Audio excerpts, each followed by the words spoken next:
हमारा जो वीडियो होगा वो हर्यक वंश से संबंधित आज हमारा वीडियो होगा, जिसमें अभी तक हम इससे पहले का अध्ययन कर चुके हैं और अब स्टार्ट होता है हमारा। इससे पहले हम मगध का उत्कर्ष का एक हमारा वीडियो पढ़ चुका है, जा चुका है चैनल पे, तो उसका हम लिंक इस वीडियो के डिस्क्रिप्शन में डाल देंगे, जहां से आप लोग उसका पहले अध्ययन कर लेंगे तो ये समझ में अच्छे से आ जाएगा।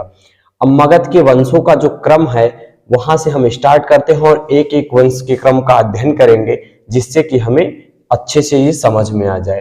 तो मगध के उत्कर्ष का क्या कारण थे, क्या राजनीतिक, भौगोलिक और आर्थिक क्या कारण थे, मगध कैसे 16 महाजनपदों में सबसे शक्तिशाली महाजनपद के रूप में बनकर उभरा, इस सब का अध्ययन हम इससे पहले वाले वीडियो में कर लिए हैं। तो अब हम चलते हैं हर्यक वंश का अध्ययन करते हैं।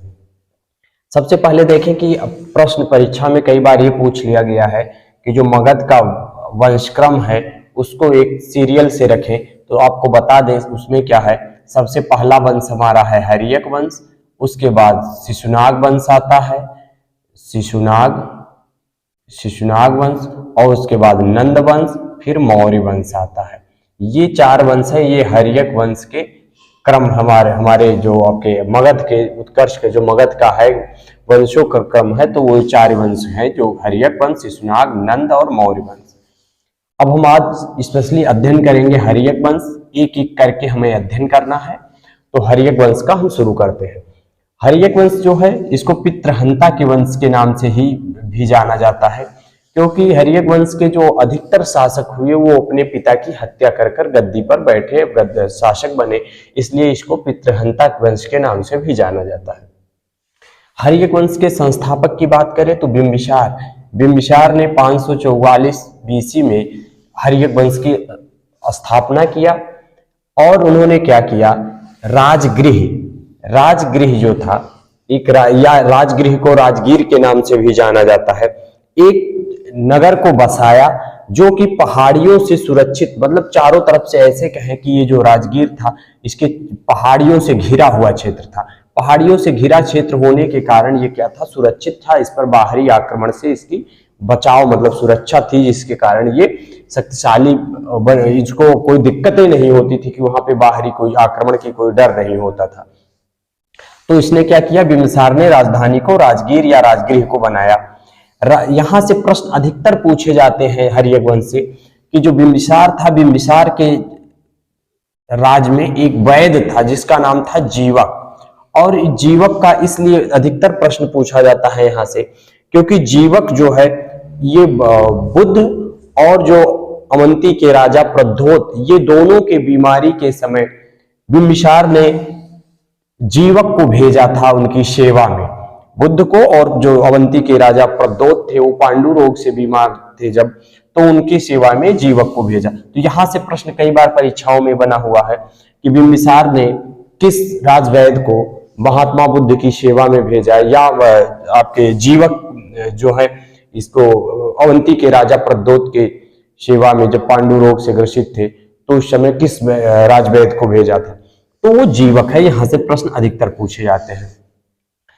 जो ये बिंबिसार था, बिंबिसार राज विस्तार के जो इसके करें अपनी साम्राज्य का विस्तार करने का, इसका एक अलग ही तरीका था। ये जो बिंबिसार था बाकी राजाओं के अपेक्षा मतलब इसका तरीका थोड़ा सा अलग था। ये राज विस्तार के लिए वैवाहिक संबंध को अपनाया। इसने क्या किया, विवाह के जरिए अपने राज्य का विस्तार किया, जहां की सभी राजाओं के द्वारा अधिकतर आप देखते हैं कि युद्ध के जरिए क्षेत्र को जीतकर अपने में मिलाने की प्रक्रिया होती है, लेकिन यहाँ पे ये था जो ये विवाह के जरिए अपना मतलब क्षेत्र विस्तार किया, राज्य विस्तार किया। इसी क्रम में इसने 3 शादियां की, जो महाकोशला देवी से किया, चेलना और क्षेमा, इन तीनों से शादी करके अपने राज्य का विस्तार किया। ये जो महाकोशला देवी है, ये महाकोशला देवी जो कौशल की राजकुमार प्रसेनजीत की जो है ये बहन थी, और चेलना ये वैशाली के राजा चेटक की पुत्री थी, और जो क्षेमा है ये मध्य देश की राजकुमारी थी जो कि आज का आधुनिक पंजाब है। तो इन तीनों से शादी करके अपने राज्य का विस्तार किया। उसके बाद अजातशत्रु जो कि बिंबिसार का बेटा, ये अजातशत्रु ही बिंबिसार की हत्या कर देता है, और हत्या करने के बाद 492 बीसी में साम्राज्य स्थापित करता है, मतलब अपना राजा बनता है, वहां का शासक बन जाता है मगध का। अजात शत्रु को एक अन्य नाम जो कि कुड़िक नाम है, कुड़िक नाम से भी जाना जाता है। तो यहां से भी कई बार परीक्षाओं में प्रश्न बने हैं कि किस हर्यक वंश के किस शासक को कुड़िक नाम से जाना जाता है, तो वो है अजात शत्रु। ये 492 में अपने पिता बिम्बिसार की हत्या करके राजा बनता है। ये साम्राज्य विस्तार युद्ध के जरिए, ये देखिए इसके पिता जो बिम्बिसार थे, बिम्बिसार का तरीका था वो वैवाहिक जीवन के जरिए अपना राज्य विस्तार किया। लेकिन जो अजात शत्रु था, अजात शत्रु ये अटैकिंग मोड का एक राजा था और ये युद्ध के जरिए अपने क्षेत्र का विस्तार किया। इसने क्या किया, वैशाली और काशी इन दो क्षेत्रों को मगध का अंग बनाया। ये दो क्षेत्रों को युद्ध के जरिए जीता और जीतने के बाद ये मगध का अंग बना लिया इसको। अजात शत्रु से एक प्रश्न और परीक्षाओं में पूछे जाते हैं कि जो बुद्ध के परिनिर्वाण के बाद प्रथम बौद्ध सभा हुआ उसका आयोजन किस हर्यक वंश के किस शासक ने कराया, तो अजात शत्रु। अजात शत्रु के टाइम में ही ये प्रथम बौद्ध सभा या बौद्ध संगीति जिसे को कहा जाता है उसका आयोजन हुआ था, जो कि 1483 बीसी में 483 बीसी में हुआ था। इसका बौद्ध धर्म से संबंधित हमारा वीडियो है और जिसमें इसमें बौद्ध संगीति से संबंधित पूरा डिटेल है, उसका जाके आप वहां पे अध्ययन कर लेंगे तो आपको समझ में आ जाएगा।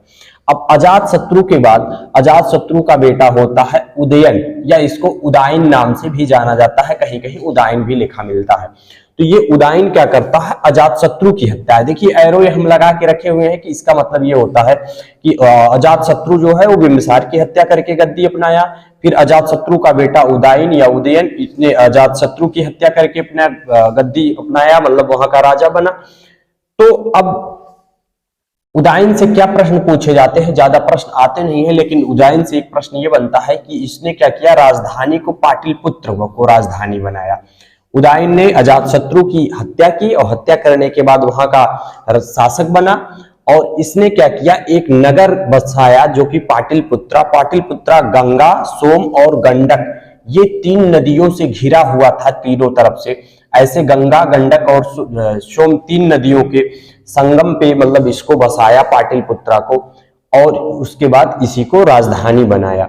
ये पाटलिपुत्र जो था, जहां पे देखेंगे कि मगध की जो शक्तिशाली बनने की जो एक देखा जाए इतिहास तो पता चलता है, राजगृह जो राजधानी थी वो भी सुरक्षित, वो पहाड़ियों से सुरक्षित था।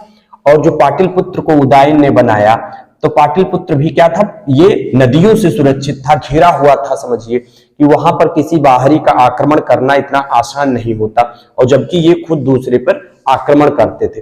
और नदियों से घिरा होने के कारण यहाँ पे अधिकतर इनका मगध का मतलब आसानी से वहां पे कृषि अधिशेष, कृषि का बढ़ावा और बाकी चीजों के लिए बढ़ावा। और बाकी तो इसके मगध के उत्कर्ष में देखेंगे आप तो जो जंगल है, जंगलों से जंगली लकड़ियां, वहां पे लौह अयस्क अधिक मात्रा में प्राप्त किए गए, जंगलों से हाथियों को पकड़ा गया जहां से वो युद्ध में उसके लिए प्रयोग किया गया। तो इस प्रकार से मगध का उत्कर्ष हुआ। तो अब उदायन जो था, उदायन क्या था, अजातशत्रु की हत्या करने के बाद उदायन राजा बनता है और उदायन राजधानी परिवर्तन करता है राजगृह को, फिर पाटलिपुत्र बनाता है। उदायन का बेटा नागदशक, ये जो नागदशक है यही अंतिम शासक है हर्यक वंश का।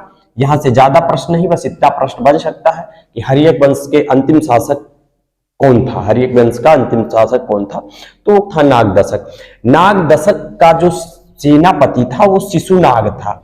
शिशुनाग सेनापति था और शिशुनाग ने ही इससे समझिए कि इसको हटा करके और फिर शिशुनाग वंश की स्थापना करता, हरा करके। मतलब शिशुनाग, अब इसके आगे जब हर्यक वंश के बाद हम अध्ययन करेंगे तो हमारा अगला वंश होगा शिशुनाग वंश।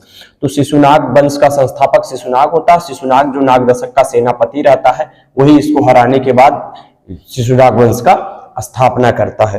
तो हमें उम्मीद है कि आपको अच्छे से समझ में आ गया होगा। एक बार फिर से इसको हम पुनः देख लेते हैं। हर्यक वंश का संस्थापक बिंबिसार 544 बीसी में हर्यक वंश का स्थापना किया, राजधानी राजगृह राजगीर को बनाया।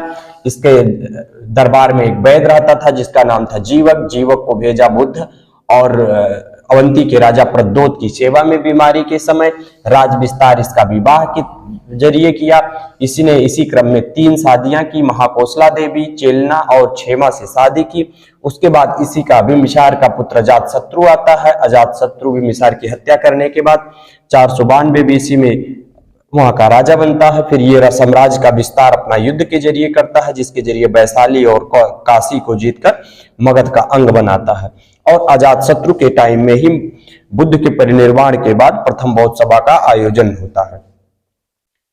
अजातशत्रु का बेटा उदयन, जो कि उदयन अजातशत्रु की हत्या करके राजा बनता है और फिर ये राजधानी पाटलिपुत्र को बनाता है।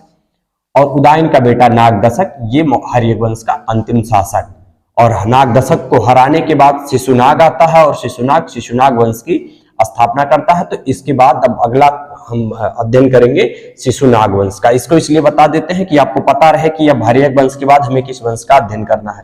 ये हमारा छोटा सा वीडियो था और छोटे से वीडियो बनाने का एक कारण है कि हम चाहते हैं कि हर्यक वंश जैसे है तो हर्यक वंश का स्थापना कर मतलब हम जो हर्यक वंश का संस्थापक कौन था इसके बारे में पूरा डिटेल से अध्ययन करने के बाद हम इससे संबंधित जितने प्रश्न, किस प्रकार से प्रश्न पूछे जाते हैं, इस वीडियो के अंत में प्रश्न लगाएंगे और उसका उत्तर आप लोग इस वीडियो को देखने के बाद आप लोग उत्तर देना हमें। हर्यक वंश के किस शासक को कुड़ित कहा जाता है? अजातशत्रु को। हर्यक वंश का अंतिम शासक कौन था? नागदशक। हर्यक वंश का संस्थापक कौन था? बिंबिसार। किस वंश को पितृहंता वंश के नाम से जाना जाता है? हर्यक वंश को। हर्यक वंश के किस शासक ने वैवाहिक संबंधों से अपना राज्य विस्तार किया? बिंबिसार ने।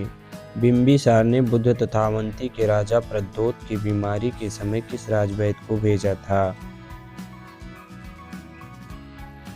जीवक को।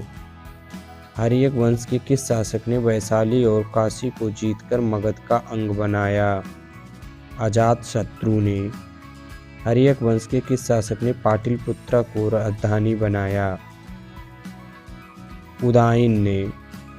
गंगा, सोम तथा गंडक के तट पर उदयन ने किस नगर की स्थापना कर उसे राजधानी बनाया? पाटलिपुत्र को। बिंबिसार ने पहाड़ियों के बीच किस नगर की स्थापना कर उसे राजधानी बनाया? राजगृह को। हर्यक वंश की स्थापना बिंबिसार ने कब की? 544 ईसा पूर्व। प्रथम बौद्ध सभा का आयोजन हर्यक वंश के किस शासक के शासनकाल में हुआ? अजातशत्रु के शासनकाल में।